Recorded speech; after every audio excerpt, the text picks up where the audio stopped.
Hi everyone. This lecture is going to go over APA formatting and the style guide. So what I'm going to do is kind of work through this PowerPoint. It shouldn't take too long, but I have also linked on the course website, I believe, 3 videos that are actually provided by a previous instructor of Kin 345, Sam Forlenza.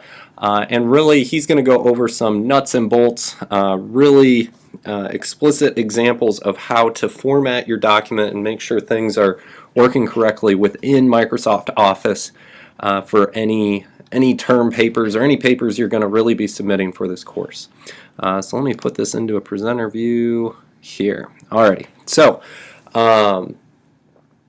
like I said, we'll just be going through this PowerPoint. This PowerPoint is pretty straightforward, but do note that all of these slides for this one are really coming from Purdue's Online Writing Lab, or what they call Purdue OWL. This is a great website. If you just Google Purdue OWL, it has a lot of resources for how to format documents in APA format. So let's jump into this. So if we get into the first page, this is the actual manual. Hopefully you guys have gotten a copy. There's usually lots of them or a lot available that are used, so you can get them a little bit cheaper. But basically this manual, it's the 6th edition. You'll want to get the 6th. There are some differences if you get the earlier editions, but it's going to go over the styles, the in-text citations, and how you're going to format a document.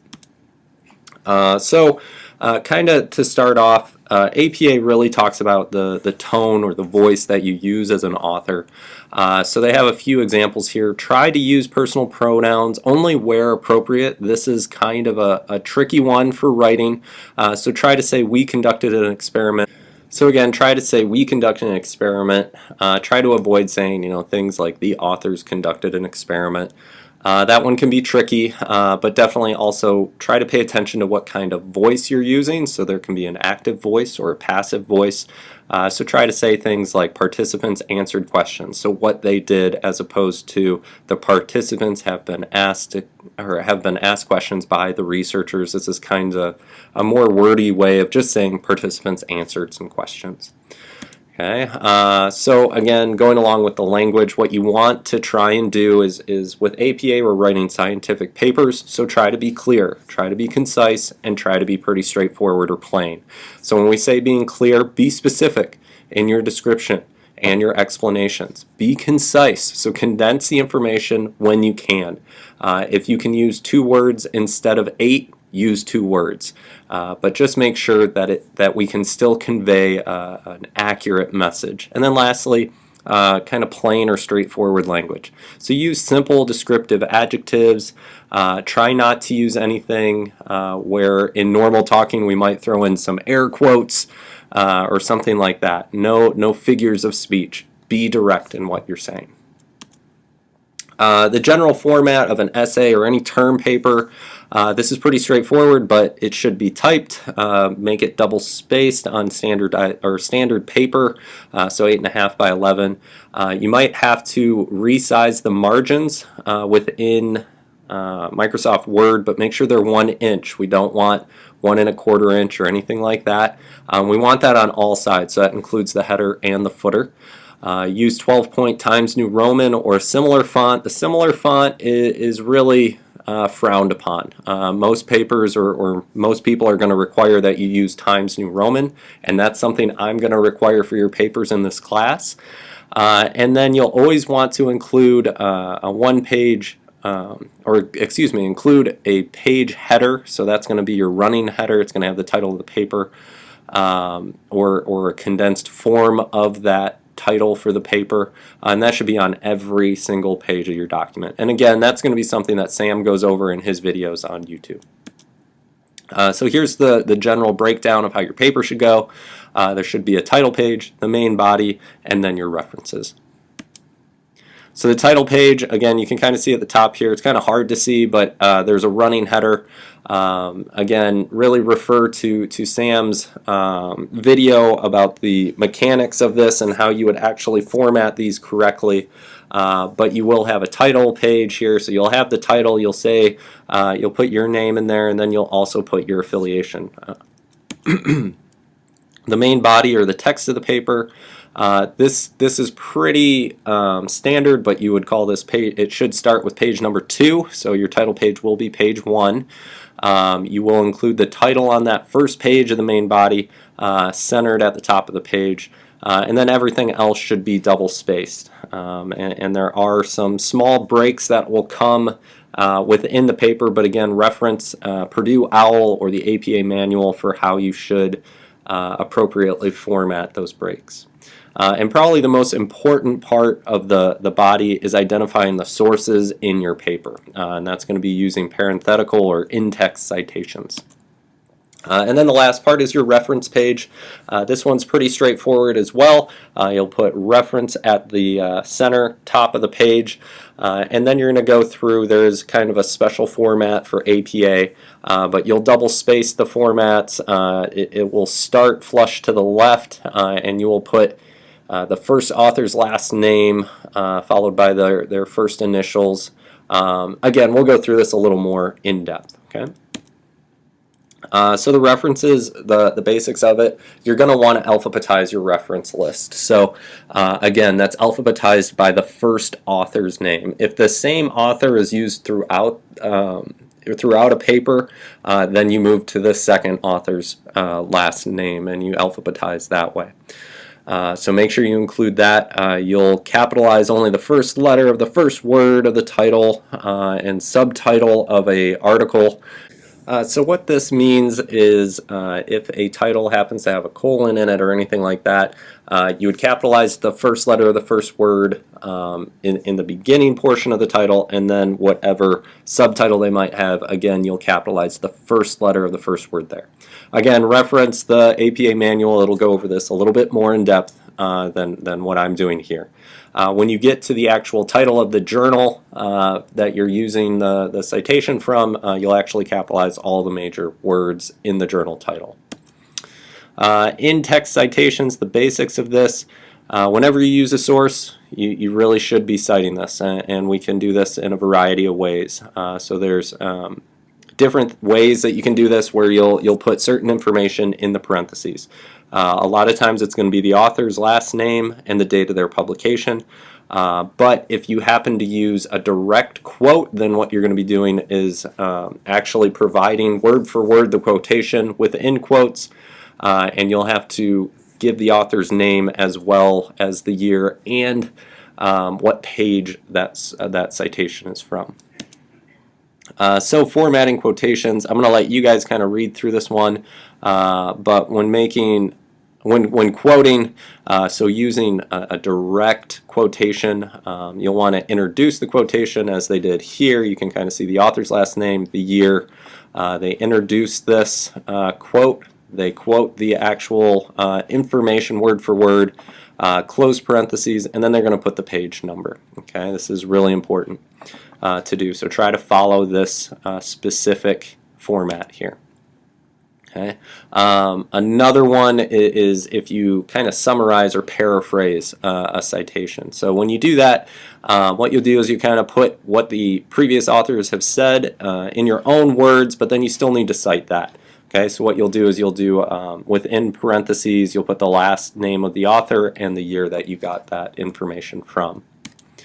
Now this can get a little bit tricky, so what you'll need to do is you'll include the author's name in a single parentheses, followed by the year and the publication in parentheses. So if you decide that you want to actually say the author's name, such as this example has here, the history of warfare has been significantly revised by this author, then you put the year. By this author, then you put the year. So it's a kind of getting at the same thing as the previous slide, just a different format of doing it. And let's see here, what else do we have here? So this one is kind of a different way of doing it, but a combination of the paraphrasing and a direct quote. So as you can see here, again, we've got the authors, the year, their direct quote, and then what year that quotation was pulled from, or what page, excuse me. Now this can get a little bit trickier. Sometimes people will use single words, that kind of thing. I generally try to stay away from using single words. It can be tricky, but often we're not going to do that. We're going to try to paraphrase or actually use whole quotations, but this is how you would go about it if you were using a single word. Now, it can be tricky if you're paraphrasing maybe two authors who wrote a paper about the same thing. So what you would do here is you might actually have a quotation, or a summary. You'll make your statement, and then you're going to include both authors within that. And the way that we do that is you're going to put it in alphabetical order by the last name of the first author. If it happens to be the same author, kind of talking about the same topic, there's a different way to denote that, which we'll talk about in a second. If you happen to have more, if you have two authors, okay, if you're using that in text, what you can do is you can actually say and, but that's only if you're in text. If you happen to be within a parentheses, then what you're going to use is the actual symbol for and, so the ampersand. Now, if we start to have more and more authors, this happens a lot in a lot of the research that we'll be looking at. What you'll do is the first time you cite it, you're actually going to include everybody, and this is only 3 to 5 authors, so you would include everyone in that. But any other time that you use that citation, you're just going to add an et al. The first author's last name and then et al. Now, if we have 6 or more authors, that's a little bit different. We're not going to list out all 6 authors' last names. We're just going to actually start out with et al. So just one difference there. And as I mentioned, sometimes you're going to have the same author doing similar things, or maybe publishing papers in the same year that you're referencing. So again, what you'll want to do is actually denote if they are 2 different people with the same last name, you'll actually put their first initial, so that way we can differentiate people. But if they do multiple papers in the same year, you'll actually denote the year with A, B, and such. So for APA reference lists, these are a little bit different. So if it's an empirical paper, what you'll do is you'll actually have the authors in order as they appear on the article. So we'll do last name, first initial, middle initial, comma, ampersand. If it is only 2 authors, then last name, first name, middle initial, the year, the actual article title. Notice this is a great example here. We capitalize mood, then everything else is in lowercase, and then again in the subtitle we capitalize the, and then again everything's in lowercase. For the journal name, you're going to put that in italics, but you will capitalize the major words in the journal title, so journal, personality, social psychology, as well as the volume number you will also put in italics. But then this last number here, these are the actual page ranges. For a book, it's a little bit different. What you'll do is you'll cite the author, you'll put the year of the publication, the title of the work, and this is kind of similar as before, so we'll have capital letter also for the subtitles. And then you're going to include some information about the publisher. Definitely go to the APA manual. It's going to give you a lot more specific references or examples for this.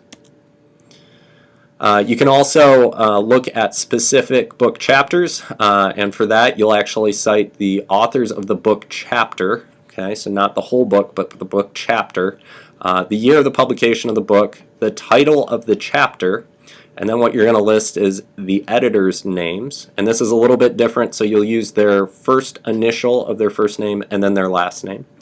So this is kind of the opposite of how we list out the authors.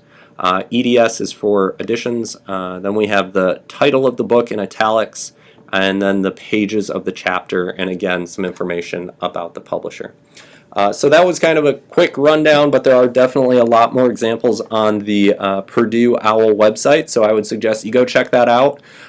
If you have some questions, they go through some specific examples and break down how you would cite things or even set up your title page and reference page.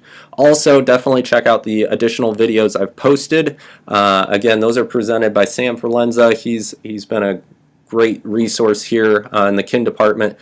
So check out his videos on how to literally go through Microsoft Word and set up your references, your title page, and your reference list. All right, thanks guys.